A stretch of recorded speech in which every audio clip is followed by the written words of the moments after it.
ба номи худованди бахшанда ва меҳрубон. Муҳтарам ҷамоат, ислом дини адолат, раҳмат ва накӯкорӣ мебошад ва паёмбари ислом ҳазрати муҳаммад саллаллоҳу алайҳи ва олиҳи васалам бошад, дар ҳаёташ ҳамеша бо адлу инсоф амал менамуд. азизон, ҳар он чи аз худованд талаб мекунед ҷумла якҷо аз ӯст. вой бар рӯзи касоне ки рӯи ниёз ба сӯи дигаре меоранд. басо халоиқ расво шаванд агар рӯзи мавуд худованд бо адл зоҳир шавад. басо пардаҳо дарида шавад агар ӯ бо адолат бар халқ бингарад. басо амирон асир шаванд агар худо мазлумонро дастгир шавад. як шеър аст муҳтарам ҷамоат ки бо бадон бад бошу, бо некон нек, ҷои гул гул бошу, ҷои хор хор. аммо паёмбарамон дар ивази бадӣ бадӣ намекард. мушрикон хонаву дари мусалмонҳоро гирифта онҳоро аз Макка ронданд ва чун ба Мадина ҳиҷрат карданд, боз тоқат накарда ба он ҷо ҳам барои зарари мусалмонҳо ҳуҷум карданд. дар ҳақиқат ба лаънати худованд гирифтор шуданд. худованд онҳоро ҳам дар ин дунё ва ҳам дар охират хору залил намуд. ҳарчанд кӯшиш карданд ки дини худоро аз байн бубаранд, аммо ҷуз ба худ ба касе зарар нарасонданд. дар ҳақиқат инсон ба ҷони худ зулм мекунад ва ба он чӣ ки намедонад душманӣ меварзад. интихоби ҳар банда дар дасти худи ӯ аст. паёмбар мушриконро танҳо ба ислом даъват мекард. касе ки қабул мекард аз ҷумлаи муъминон мешуду, касе қабул намекард ӯро раҳо карда мерафт. ҳазрати паёмбарамон касеро бо зурӣ маҷбур намекард ки дини исломро қабул кунад ё қабул накунад. ҳар ки қабул кард аз ҷумлаи муъминон шуду худро аз азоби охират наҷот дод. ва ҳар ки ислом наовард таваккалашро бар худо мекарданд. бар гардани ӯ кор монда сарашро намебуриданд. мисли имрӯза террористҳое ки ба номи ислом чунин корҳои зишту қабеҳро иҷро мекунанд. ҳар ки имон наорад худованд худаш ҳисобу китоби ӯро рӯзи қиёмат мепурсад. баъзе ҷоҳилон мусалмон гуфта корҳои зишт мекунанд ва исломро бадном месозанд. ин нодуруст аст. ҷавононро бо шиёри ислом фиреб дода ба ҷангҳо мебаранд ва ин бесаводҳо бошанд ба ноҳақ хун мерезанд. ҷавонҳои бесаводро истифода бурда ниятҳои нопоки худро амалӣ месозанд. баъд террорист киро мегӯянд? ислому мусалмонҳоро. имрӯзҳо аз ғайримусалмон агар пурсон шави ислом чӣ гуна дин аст, мегӯяд дини террористӣ аст. як дини покро ба воситаи худи мусалмонҳои бесавод бадном карданд. ислом дини марҳамат аст. ҳар коре ки террористон зери шиёри ислом мекунанд, ба худо қасам ба ислом ҳеҷ иртиботе надорад. ҷамъияти куфр аз парешонии мост, ободӣ будхона зи вайронии мост. ислом ба зоти худ надорад айбе, ҳар айб ки ҳаст дар мусалмонии мост. худованд мефармояд ки мардумро бо ҳикмату панди некӯ ба роҳи парвардигорат бихон, на ин ки шамшеро бар гарданаш монда ӯро маҷбур кун. имрӯз мо мусалмонҳо ба иттифоқ шудан ниёз дорем. имрӯз худи мусалмонҳоро мебояд ки ба дини ислом даъват намоем, на ғайри мусалмонро. дар китоби муқаддаси қуръон ки худованд онро ба воситаи ҳазрати муҳаммад саллаллоҳу алайҳи ва олиҳи васалам ба мардум расонд, дар сураи Оли Имрон ояти 103 омадааст: ва ҳамагон даст дар ресмони худо занед ва пароканда нашавед ва аз неъмате ки худо бар шумо арзонӣ доштааст ёд кунед. он ҳангом ки душмани якдигар будед ва ӯ дилҳоятонро ба ҳам меҳрубон сохт ва ба лутфи ӯ бародар шудед ва бар лаби чоҳе аз оташ будед, худо шуморо аз он бираҳонид. худо оёти худро барои шумо инчунин баён мекунад, шояд ҳидоят ёбед. ҳамчунин худованд дар ояти 105 сураи Оли Имрон мусалмонҳоро таъкид кардааст ки пароканда нашавед, ба монанди он касоне мабошед ки пас аз он ки ояти равшани худо бар онҳо ошкор шуд, пароканда гаштанд ва бо якдигар ихтилоф варзиданд. барои онҳо азоби бузурге хоҳад буд. бубинед, худованд таъкид дорад ки пароканда нашавед ки бароятон азоби бузурге хоҳад расид. ҳамчунин дар сураи Ҳуҷурот ояти 10 худо мефармояд: ҳар оина муъминон бародаронанд. миёни бародаронатон оштӣ андозед ва аз худо битарсед, шояд ки бар шумо раҳмат орад. имрӯз рӯзе расидааст ки бояд мо иттифоқ шавем. пирӯзии мо дар иттифоқ шудан аст бародарон. ҳамчунин худованд дар ояти 46 сураи Анфол мусалмонҳоро таъкид мекунад: ба худо ва паёмбараш итоат кунед ва бо якдигар ба низо бармахезед ки нотавон шавед ва қуввати шумо биравад. сабр пеша кунед ки худо ҳамроҳи собирон аст. мо набояд интизор шавем ки кай худо ҳоли моро тағйир медиҳад, чунки тақдири мо дар дасти мост. худованд дар сураи Рад ояти 11 мефармояд: то инсонҳо худро тағйир надиҳанд, худо ҳоли онҳоро дигаргун намекунад. пас нахуст бояд мо ҳаракат кунем то худо ба мо баракат диҳад. бадтарин хислате ки мо имрӯз дорем, бародарон, ин маҳалчигиву миллатгароӣ аст. фаромӯш кардем ки муъмин бародари муъмин аст ва ба ин кор албатта душманони мо хурсанд ҳастанд. биёед бо ҳам бародар шавем ва нагӯем ки ту фалонӣ ҳастиву ту фалонӣ. ҳамин тавр мо метавонем иттифоқ шавем ва дар зиндагӣ ҳам комёб бошем. як шоир бисёр хуб фармудааст ки эй нусхаи номаи илоҳӣ ки туӣ, вей оинаи ҷамоли шодӣ ки туӣ. берун зи ту нест ҳар он чи дар олам ҳаст, аз худ биталаб ҳар он чи хоҳӣ ки туӣ. ин дунёи санҷиш аст ва роҳе ки шумо интихоб мекунед дар дасти худи шумо аст. худованд ҳамчунин дар Қуръони Карим мефармояд: пас ҳар кас ба вазни зарраи некӣ карда бошад, онро мебинад, ва ҳар кас ба вазни зарраи бадӣ карда бошад, албатта онро мебинад. эй мардум, фикр накунед ки дар ин дунё беҳуда офарида шудаед. ҷавоби ҳар луқмае ки мехӯред рӯзи қиёмат аз шумо пурсида мешавад. пас худовандро сипосгузорӣ намоед ва аз ҷумлаи носипосон мабошед. баъзеҳо дар пастӣ афтидан рӯ ба сӯи худо меоранд ва чун худо онҳоро доро намуд, худоро фаромӯш карда носипосӣ мекунанд. ҳамеша корҳои хайр анҷом диҳед ва аз корҳои бад рӯй гардонед ки ба зарари худи шумо аст. рӯзи қиёмат ангушти ҳасрат мегазед. дар роҳи худо садақа кунед, чунки садақа балоро дур мекунад. бидонед, садақа танҳо ин нест ки ба як нафари бечора пул ё таом бидиҳӣ. табассум кардан ба тарафи бародари муъминат ин ҳам садақа аст. як сангро аз роҳ дур кардан ҳам садақа аст. сухани хуб гуфтан садақа аст бародарон. як пиронсолро аз роҳ гузарондан ҳам садақа аст. муҳтарам ҷамоат, садақа гуфтам, як қиссаи хубе ба ёдам омад. Билл Гейтс сарватмандтарин одами рӯи ҷаҳон мебошад. мисли ӯ одами сарватмандтаре вуҷуд надорад, дар ҳоле ки замин пур аз бечораву бенаво аст.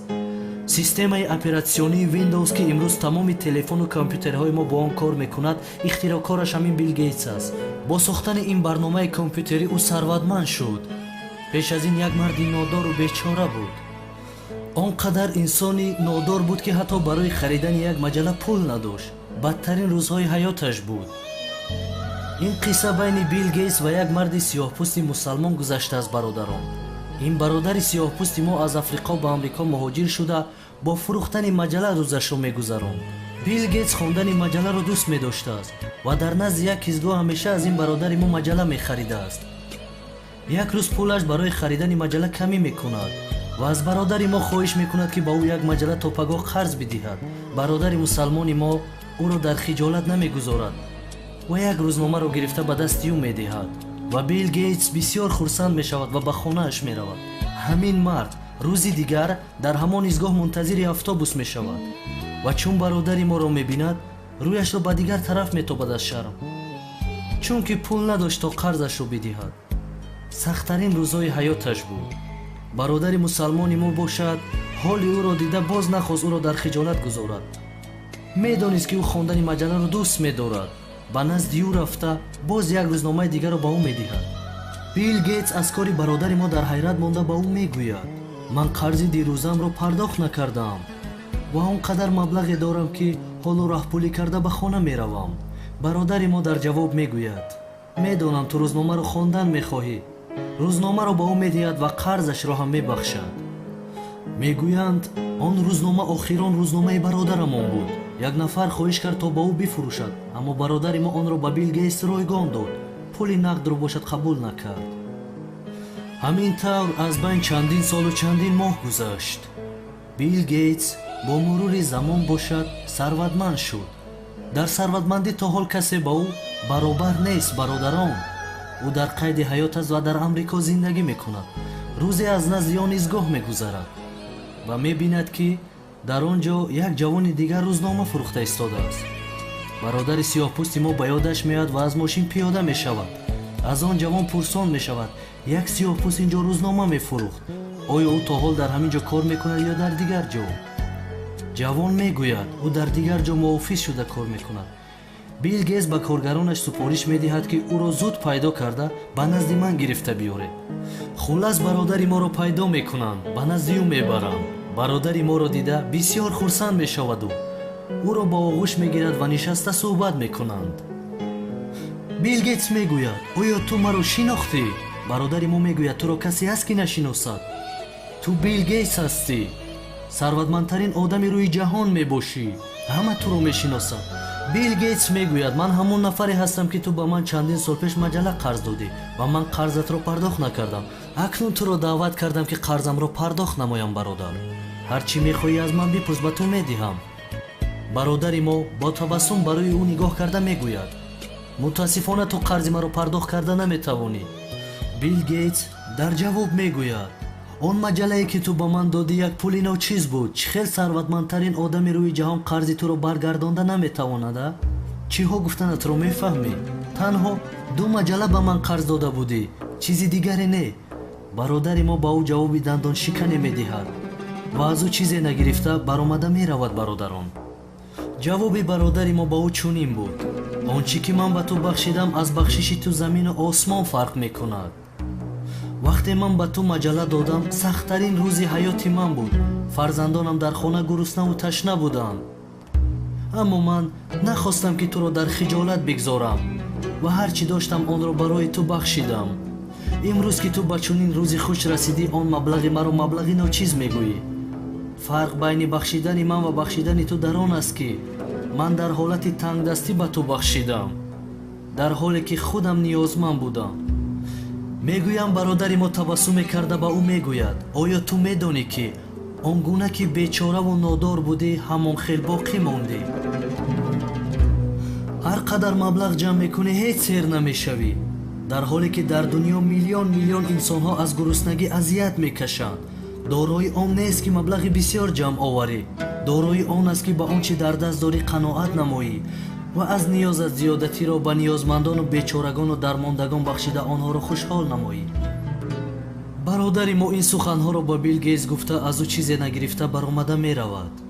ана ин аст бародарон қаноат кардан. ҳар ки қаноат надорад, бечора меравад аз ин дунё. худованди карим дар ояти 254 сураи Бақара мефармояд: эй касоне имон овардаед, пеш аз он ки он рӯзе фаро расад, ки дар он на хариду фурӯше бошад ва на дӯстиву шафоате, аз он чӣ ба шумо рӯзӣ додаем садақа кунед. аз ин оят бармеояд рӯзи қиёмат ҳамин садақа метавонад моро наҷот диҳад. дар ояти 261 ва 262 сураи Бақара бошад, худо боз дар бораи садақакунандагон мефармояд: мисоли онҳо ки моли худро дар роҳи худо харҷ мекунанд, мисоли донаест, ки 7 хуша бароварад ва дар ҳар хушае 100 дона бошад. худо подоши ҳар киро бихоҳад чанд баробар мекунад. худо кушоишдиҳанда ва доност. музди касоне ки молҳои худро дар роҳи худо харҷ мекунанд ва пас аз харҷ миннате намениҳанд ва озоре намерасонанд, бо парвардигорашон аст, на бимнок мешаванд ва на андӯҳгин.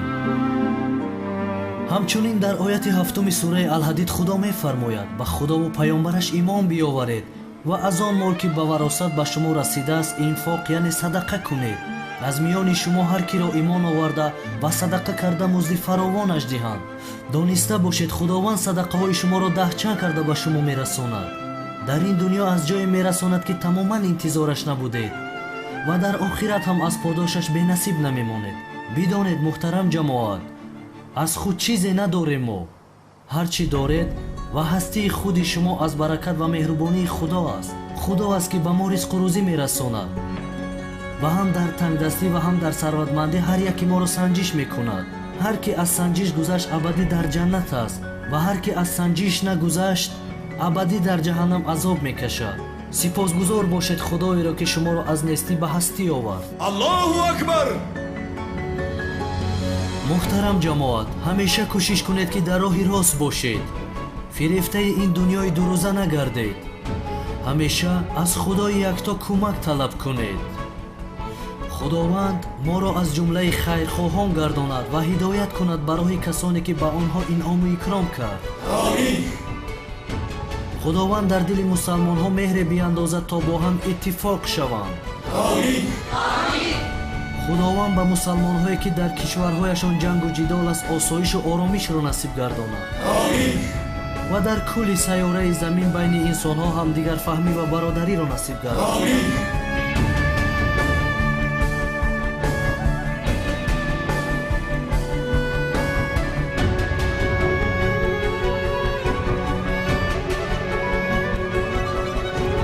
السلام علیکم هم‌دیاران عزیز، خصوصا با اون نفرانی که در سامان یوتیوب در مهاجرت هستند و همیشه فیلم هدایت را تماشا میکنند و بی‌صبرانه انتظار هستند. بخشش زیاد یک خبر را به سهم شما میرسونم و بعدا فیلم را تماشا کنید. خیلی که میدونید برادران عزیز، ما فیلم هدایت را ترجمه کرده با زحمت‌ها و با مبلغ‌های زیاد آماده میکنیم و با نقطه‌های دیسک فروشی پیشکش میکنیم. پدران و برادران و خواهران ما و شما این رو خریداری میکنند. ما با همان مبلغ قسم دیگر فیلم رو ترجمه کرده آماده کرده به بازار میبراریم. واسطه اساسی برآمدن فیلم تنها از فروش دیسک ها است و سهم شما برادران مهاجر در اینجا خیلی و خیلی زیاد است. مبلغی که شما برای خانواده میفرستید، پدر و مادر و خویشتبار برای بلودروی خود فیلم رو خریداری میکنند و تماشا میکنند. ترجمه فیلم، نوارگیری فیلم این خود یک تجارت است. مثال میگیریم کارگردان آمریکایی برای یک فیلم رو بنوار گرفتن میلیون خرج میکنند، فیلم رو بنوار میگیرند. مثلا از طریق کینوتئاترها مردم با خواهش خود رفته 40-50 سومانی پرداخت میکنن، فیلم رو تماشا میکنن. ما هم همچنین همین فیلم هدایت رو پول زیاد رو خرج میکنیم، آماده میکنیم و به مردم پیشکش میکنیم. اصلا این کار مجبوری نیست، ما کسی رو هم مجبور نمیکنیم که رفته دیسک ما رو خرید. هر کس با خواهش دل خود کار میکنه. چرا که هفته ها میشه که فیلم هدایت نمیبرد یا که در قد کوچه و پس کوچه میرویم مردم ما پرسان میشن که برای چی این هفته هدایت نبرآمد یا که 2 هفته شد نبرآمد. لیکن تماشاگران عزیز این سبب دارد. سببش این است دوستان عزیز که بعضا وقت مغازه ها بسته هستند، بعضا وقت بازارها بسته هستند، بعضا وقت سنجش ها گذرانده میشوند یا که یگان دیسک فروش یک دونه دیسک ما رو خریده 1000 دانه نسخه میکند. بعضا وقت پول استودیوی ما رو سری وقت پرداخت نمیکنند. بعضی وقت ما نمیتوانیم که دیسک رو خریداری کنیم، سری وقت خریداری کنیم و برای شما فیلم رو پیشکش بکنیم. وقتی که دیسک به فروش نبرآمد البته که در یوتیوب هم نمیبراید. خدا شاهد است که از تماشای فیلم هدایت ما در سامان یوتیوب یگان مبلغ هم به دست نمیاریم، یگان فایده هم نمیبینیم. فقط از فروش دیسکایی که مردم میخرن ما از اون مثلا مبلغ به دست میاریم و قسم دیگری فیلم رو برای شما پیشکش میکنیم. چه خیلی که به شما گفته بودیم در یک هفته 2 قسم فیلم هدایت رو برآوردن شو برام میمونیم. البته این کاری شدنی است، فقط با دستگیری شما. 1-2 نوار کوتاه از برادران عزیز از برای خدا تماشا کنید و بعدا مقصد سخنم را میگویم.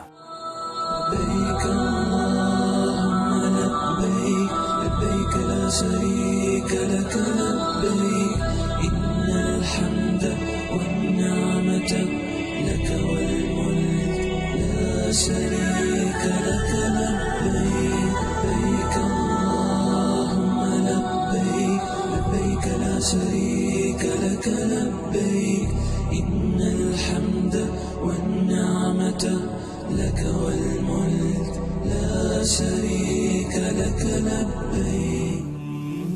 من محمد رضا سیونه صاحبی 3 نفر گوته می باشم. شرایطم در قشلاق تنگ است. ما در می خانه های ویرانه زندگی میکنیم. یک تا پسر دارم معیوب است. من شرایط همین برده یک جا توبت کردن ندارم. شوهرم در ترمان نگاه نمیکنه، کسی یارده میکردگی نگاه میکردگی ندارم. خانه ما در همین بین کوه خانه ویرانه است، سوین ندارد. در زمستان خنک علاب کنیم هم گرم نمیشود. 3 گوته قیم، شرایط مکتب رفت بیان نیست، از ده بیرون.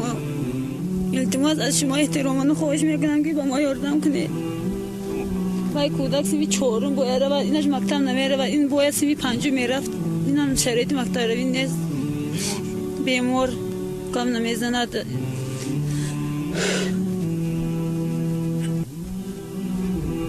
التماس از شما خواهش میکنم که به ما یاردم کنید.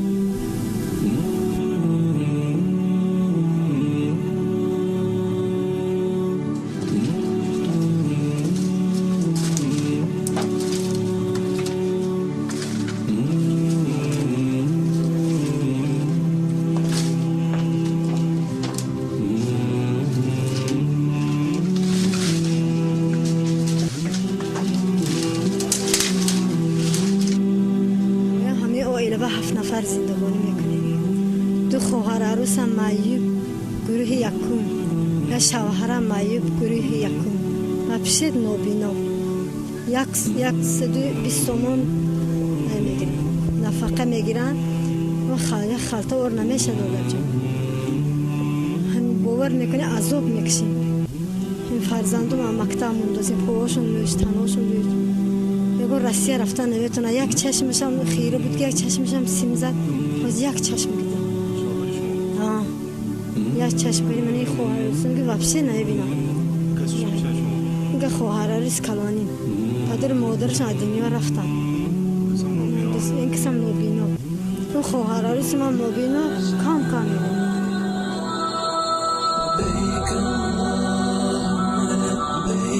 لبيك لا شريك لك لبيك إن الحمد والنعمة لك والملك لا شريك لك لبيك لبيك اللهم لبيك لبيك لا شريك لك لبيك إن الحمد والنعمة لك والملك لا شريك سه کودک دارم و همه کودکام خونمه یک کسی نگه دستگیری کنه کودکام دانشگاهشان ما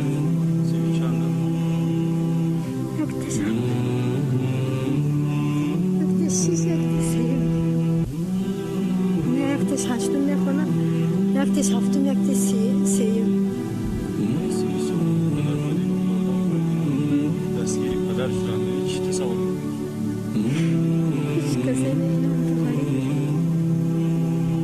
کسی باشد که این فرزندم خون بده یا چی شود پدرم را میخواهم که پدرم بینا و بینا شوند عالم را ببینند و دو انبه هم چشمشان بینا و بینا شود از خداوند این آرزو را دارم نشوی فقط شکر کنه خدا چشمتون بینا گردنه منم بخواهم که قدر یعنی وجود کنیم رفتم میرفتم چشمی رو ندارم بسیم جر نشده